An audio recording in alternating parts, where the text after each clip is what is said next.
Dear learners, I welcome you again to the last unit of this module 1 of this MOOC course. This unit is unit number 4 and it has been named Media Audience. In this unit, we will try to understand the role that audience plays in the media process of production, distribution, and exhibition. We will try to know the relationship between audience and the institutions. We will discuss a little bit about the audience theories and try to understand various terminologies. When we say audience, we must understand that audience is a very important part of the communication process. By media audience, we mean the recipients of the mass media messages. For all kinds of media, there is a specific audience. Newspaper, television, radio, theater, film, and non-broadcast media all have their target consumers who act as audiences. So these are the people who are large, diversified, heterogeneous, and often anonymous. They are geographically scattered, and these people, the audience, they are a mixture of age, sex, profession, education, and various social classes. They are often strangers to one another. So audience is the ultimate source of mass media revenue. If there is no audience to purchase a movie ticket or to view a recording or to subscribe to a particular newspaper or magazine, or if there is no audience to attend to or watch television program or listen to the radio, what will happen? There will be no mass media. No mass media would be able to stay in business without the support of the audience. The messages of television, newspapers, and film, etc., are determined according to the nature and behavior of the target audience. Therefore, it is very important to understand the characteristics and to understand the role that audience play in the media process of production, distribution, and exhibition. So, when we look at the definition of media audience, we can have a look at the definition given by the Compact Oxford English Dictionary, which defines an audience as either, within quotes, the assembled spectators or listeners at an event, or a formal interview with a person in authority. So, an individual or a collective group of people who read or consume any media text, they may be called as an audience. For example, radio listeners, television viewers, newspaper and magazine readers, etc. So without audiences, there would be no media. Media organizations produce media text to make profit. So therefore, no audience would mean no profit. One commonly thinks of an audience as a collection of people experiencing some form of media as a group. The term audience, it carries with itself the cultural and social connotations that are very specific to particular times and places. Virginia Nightingale, she writes that the problem is that people are not audiences by nature, but by culture. We learn to act and think of ourselves as audiences in certain contexts and situations. Audience is always context and text bound. Being a part of an audience, it will indicate that one is not involved in the production of the media event, but instead is a consumer or a recipient of the information. Now, in the today's context, this has changed with the coming of the new technologies and in the ways in which internet encourages a more active audience. As we all know, the newer forms of media, they facilitate more fluid exchange of information, and hence the lines between consumer, producer, etc. has been blurred. In social media, if you have taken note, you might see that anybody can produce a message and anybody can be a consumer of that particular message. One person can be a producer as well as the consumer. Hence, there is the lines between, the lines of distinction between consumer and producer of content has been blurred. Now, let us look at briefly about the history of media audiences. The development of the concept of an audience and the evolution of different forms of media are intertwined. Therefore, the growth of media audience is connected, throughout history. According to Tony Bennett, the modern concept of audience as the receivers of messages from a centralized source of transmission was not present at the birth of the modern media but has emerged in tandem with their development and in part as a product of their own practices. The examination of audiences is a new field. Researchers paid relatively little attention to audiences before the invention of television and radio in the early 20th century. Robert Snyder, he described how technological advances radically reformed the way audiences were conceived. Through the middle of the 19th century, the audience for popular entertainment was constituted in highly public places. In the 20th century, however, popular culture came to be defined by records, film, radio, and television. So these are the products of a centralized entertainment industry that disseminates what it produces to a nationwide and increasingly international audience. Now, modern methods of communicating, entertaining, and conveying information produced different variations of the public. With the increasing popularity of film in the early 20th century and the rapid diffusion of radio in the 1920s and 1930s, the composition of the public shifted dramatically. As the new media captured the public imagination, community-based groups, they faded further.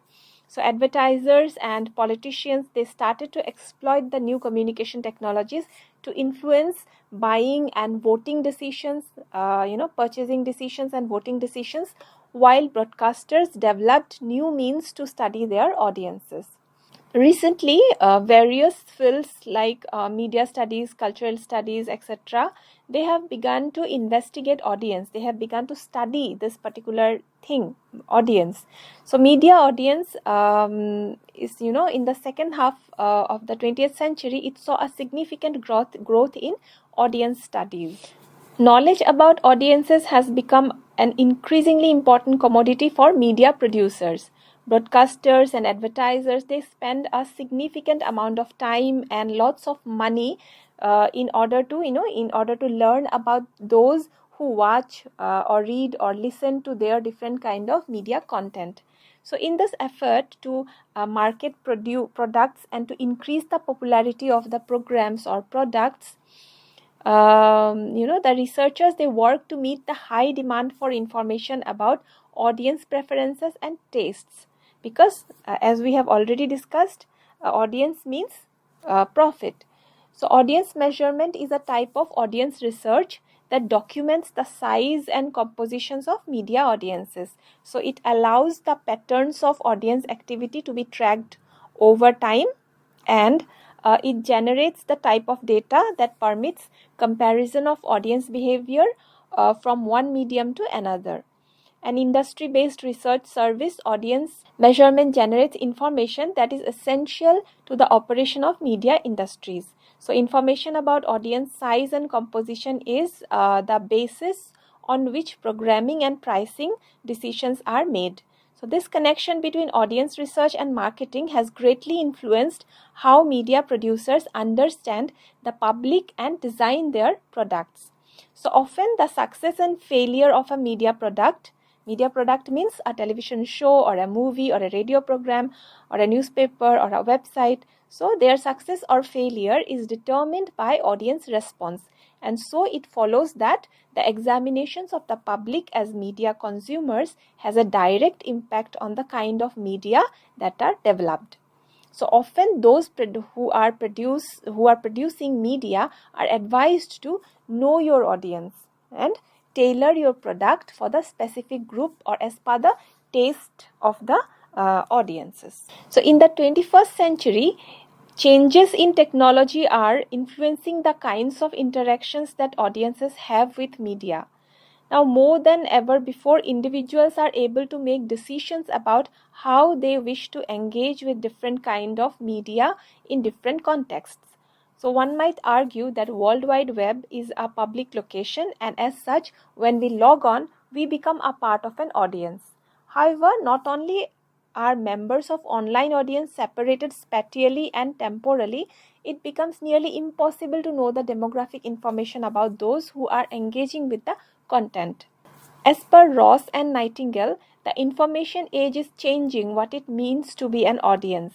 Audiences are no longer passive receivers of media texts, as we see in the context of radio messages or television messages in the earlier years. Now audiences are, with the coming of the new media, audiences are learning how to be the media, how to network. This means that their activities as audience are becoming increasingly diverse and are moving beyond the entertainment arena. So being an audience is now as much more active and interactive experience that in the as compared to in the broadcasting era. So the information age has brought about fundamental changes in the ways people approach the media and how they get engaged with the media text. So with the proliferation of the internet and the more evident mediatization of nearly every aspect of our daily life, now the question of what makes an audience is even harder to pin down. Now let us have a look at the types of audiences. The term audience can be looked at from various perspectives. In terms of the level of engagement, audiences can be broadly classified as active audience and passive audience. So researchers who are investigating the effect of media on audiences have considered the audience in two distinct ways. The earliest idea was that a mass audience is passive and inactive. The members of the audience are seen as couch potatoes, just sitting and consuming media text, particularly commercial television programs. It was thought that this did not require the active use of the brain. The audience accepts and believes all messages in any media text that they receive. This is the passive audience model. Media audience, when we talk about active audience, an active audience is one that actively engages with the text. They do not simply accept every media message. They question what they see and develop their own interpretation of a media product based on their life experiences or education, family, or cultural influences. Bottom-up theories generally assume an active audience. Theories such as uses and gratification and postmodernist theories assume that audiences are active. You can relate to all these theories from whatever we have discussed in the unit 2 of this particular module. So active audience theory argues that media audiences do not just receive information passively but are actively involved. They are often unconsciously, maybe they are getting involved in making sense of their personal and social contexts. So decoding of a media text may therefore be influenced by such things as family backgrounds, beliefs, values, culture, interest, education, and experiences. However, a passive audience is an audience that merely observe an event rather than actively responding to it. A passive audience does not actively engage with a media text. A passive audience is one that does not question the message, and whatever message the media is sending, they are simply accepting it. So top-down theories of media influences tend to assume that audiences are passive. So theories such as hypodermic bullet theory, agenda setting theory, we have all discussed about all these in the unit number 2. So these theories, passive theories, they consider audiences as passive, these top-down theories. Now let us have a look at the audience characteristics. Mass communication is very similar to other forms of communication. It involves people, messages, channels, noise, whatever we have discussed in unit number 1, if you remember. However, it possesses some special characteristics or features in addition to the characteristics of general communication, such as there are a large number of audiences. The most important characteristic of mass communication is that its audiences are relatively large. Audiences of mass communication may exceed millions after millions. Next characteristics is they are heterogeneous in character. The audiences of mass communication are not only very large in number but are also heterogeneous and anonymous in nature. Its audiences may belong to different ages, different religion sections, religious sects, sections, and different community or different groups. Next is they are scattered. The audiences of mass communication are scattered in a vast geographical area, maybe even in the whole world. So the audiences are very far away from the source of the information. Now let us have a brief look at the some of the audience theories.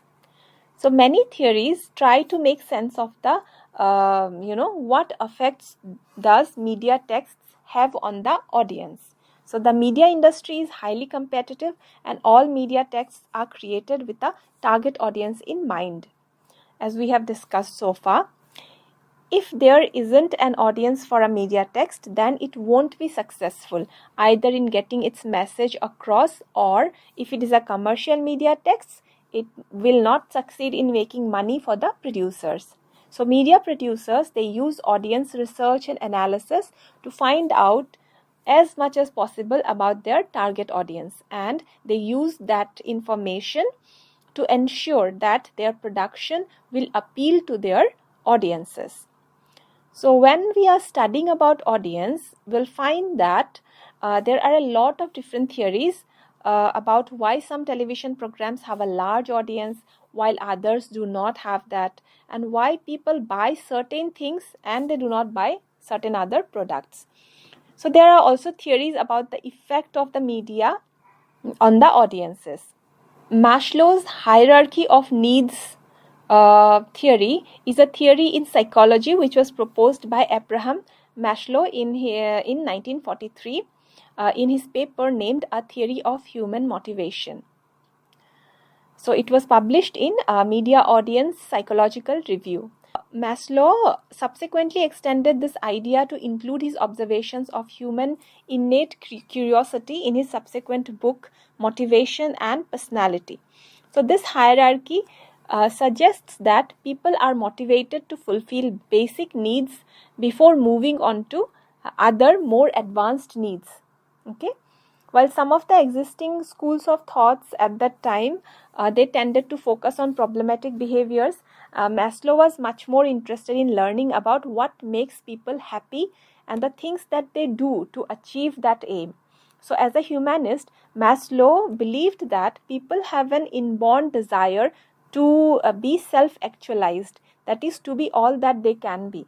In order to achieve these ultimate goals, however, a number of more basic needs must be met, such as the need for food, safety, love, and self-esteem. So these are different. So there are 5 different levels of Maslow's hierarchy of needs. So if we take a look at the Maslow's needs, starting from the lowest level, which is known as the physiological needs. Maslow's hierarchy is most often displayed as a pyramid, which you can see in the slide here. The lowest level of the pyramid are made up of the most basic needs, while the most complex needs are at the top of the pyramid. Needs at the bottom of the pyramid are basic physical requirements, which include the need for food, water, sleep, warmth, etc.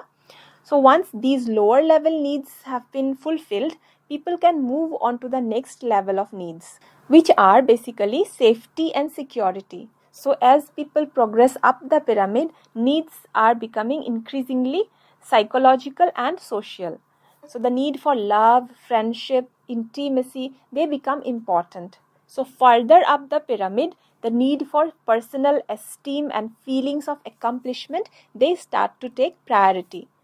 So Maslow emphasized the importance of self-actualization, which is a process of growing and developing as a person in order to achieve individual potential. So it is very relevant to advertisers and institutions that carry advertising, such as newspapers, cinema, television, and radio channels, to understand this entire scenario through this particular theory. So Maslow's upper levels at the top of the pyramid are about self-esteem and about gaining respect of others. So this can be linked to the idea that consuming particular media texts would fulfill self-esteem, and buying certain products could also fulfill self-esteem. Now, the hypodermic model, this model is seen as a very powerful model, and it is able to inject ideas into the audience which are seen as weak and passive. Okay, so this particular model shows, talks about audience as a passive. The hypodermic needle was proposed by Harold Laswell in the 1920s.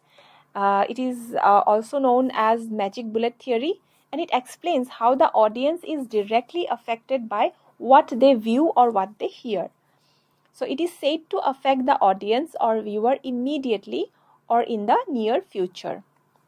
So this model, it suggests that a media text can inject or fire ideas or values, and the media audience's attitudes into a passive audience, so who might act upon whatever message they have been hit with. So this theory also suggests that a media text has only one message which the audience must pick up. So this theory suggests that the audience is powerless towards resisting the impact of the message, and which could also be very dangerous at some cases. So this appeared to be the case in Nazi Germany in the 1930s, which led up to the Second World War. So there were powerful German films such as Triumph of the Will, which used propaganda methods to inject ideas, to promote the Nazi cause into the German audience.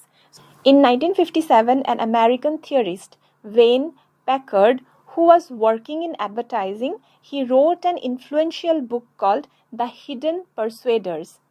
This book suggested that advertisers were able to manipulate audiences and persuade them to buy things that they may not want to buy. So this suggested that advertisers had power over audiences. So in fact, this has since proved to be an unreliable model, as modern audiences are too sophisticated. So this theory stems from a fear of the mass media and gives the media much more power than it can ever have in a democracy. It also ignores the fact that not everyone in the audience behaves in the same way. So here comes the cultivation theory, which examines the long-term effects of television. So the primary proposition of cultivation theory states that more time people spend living in the television world, the more likely they are to believe in the social reality that aligns with the reality portrayed on television. So the cultivation theory was a theory which was composed originally by George Gerbner, and it was later expanded by Gerbner and Gross. The cultivation theory, it basically states that high frequency viewers of television are more susceptible to media messages and the belief that they are real and valid. Heavy viewers are exposed to more violence and therefore are affected by the mean world syndrome. It is a belief that the world is a far worse and dangerous place than it actually is. So cultivation theorists, they posit that television viewing can have long-term effects that gradually affect the audience. So their primary focus falls on the effects of viewing in the attitudes of the viewers as opposed to the created behavior. So heavy viewers of television are thought to be cultivating attitudes that seem to believe that the world created by television is an accurate depiction of the real world. So this theory suggests that prolonged watching of television can tend to induce a certain paradigm about violence in the world. So theorists break down the effects of cultivation into two distinct levels. First order is the general belief about the world, and the second order which are specific attitudes such as hatred or reverence for law and order. So this theory also treats the audience as passive. It suggests that repeated exposure to the same message, such as an advertisement, it will have an effect on the audience's attitude and values. Let us have a brief look at the two-step flow theory. Paul Lazarsfeld, Bernard Berelson, and Hazel Gottard. They analyzed the voters' decision-making processes during the 1940 presidential election campaign, and they published their results in a paper called The People's Choice. Their findings suggested that the information does not flow directly from the text into the minds of their audiences unmediated, but it is filtered through opinion leaders who then communicate it to their less active associates, over whom the opinion leaders have influence. So Katz and Lazarsfeld, they assumes a slightly more active audience. It suggests that the messages from the media move in two distinct ways. First, the individuals who are opinion leaders, they receive the messages from the media and they pass on to their other less active audiences with their own interpretations of the message. So the information does not flow directly from the text into the minds of the audience, but it is filtered through the opinion leaders. This theory appeared to reduce the power of the media, and some researchers concluded that social factors were also important in the way in which audiences interpret texts. This led to the idea of an active audience. Now, the uses and gratification model, it stems from the idea that audiences are a complex mixture of individuals who select media texts that best suits their needs. So here we are talking about a more active form of audience. The uses and gratifications model suggests that media audiences are active and make active decisions about what they consume in relation to their social and cultural settings and as per their needs. So this means that audiences choose to watch programs that make them feel good, okay, or that this can be termed as gratifications. For example, dramas, sitcoms, other entertainment programs, and they give them information that they can use. Okay, talks about the uses such as news and information about a new product or about the world. So here we are talking about reception analysis. So this theory was put forward by Professor Stuart Hall in the Television Discourse, Encoding, Decoding in 1974, which with later research by David Morley and Charlotte Brunsden. So reception theory asserts that media texts are encoded and decoded. The producers encodes messages and values into their media, which are then decoded by the audience. However, different audience members will decode the message in different ways and possibly not in the way the producer originally intended. Stuart Hall states that audience members adopt three positions when they decode the text: dominant or preferred reading, how the producer wants the audience to view the media text. Audience members will take their position if the messages are clear and if the audience member is the same age and culture, if it has an easy to follow narrative, and if it deals with themes that are relevant to the audience. Next is the oppositional reading, when the audience rejects the preferred reading and creates their own meaning of the text. This can happen if the media contains controversial themes that the audience member disagrees with. It can also arise when the media has a complex narrative structure, perhaps not dealing with the themes of modern society. Oppositional reading can also occur if audience members has different beliefs or is of a different age or of a different cultural background. Next is the negotiated reading. It is a compromise between the dominant and oppositional readings where the audience accepts some parts of the producer's views but has their own views on other parts. So this can occur if there is a combination of some of the above. For example, the audience member likes the media, is of the same age as the producer of the message and understands some of the messages, but the narrative is complex and this inhibits full understanding.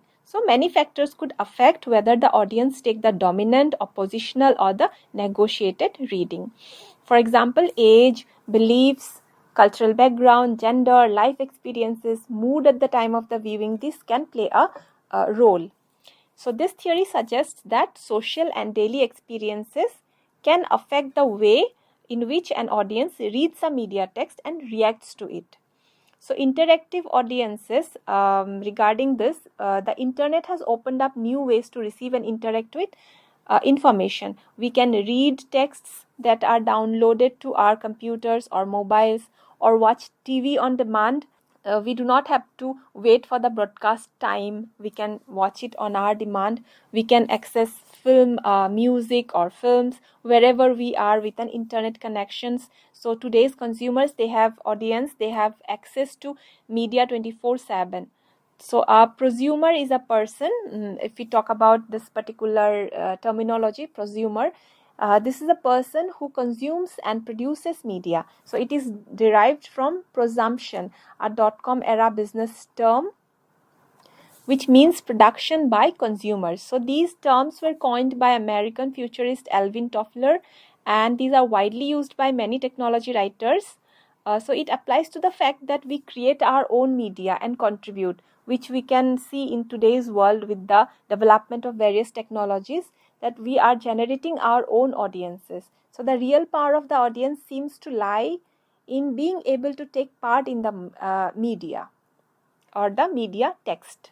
So 21st century audiences, as we see today, they are creating their own distribution systems without mediation from institutions or companies. So the various websites such as YouTube, Instagram, blogs, they offer new possibilities for the audiences. So I hope these few theories would help you in understanding the importance of media audience, the concept of, you will be able to dissect the entire concept of media audience, and these theories would make you understand the position of media audience before during the beginning of the development of media in the world, and the kind of place or position that audience takes or have in today's context, and how they are being affected by the media content, or it is also important to understand how the audience are impacting the media content. So I hope this entire unit, all these discussions would help you in understanding the position of media audience in today's scenario, as well as their role in the society. We will meet again with another module in another video. Thank you.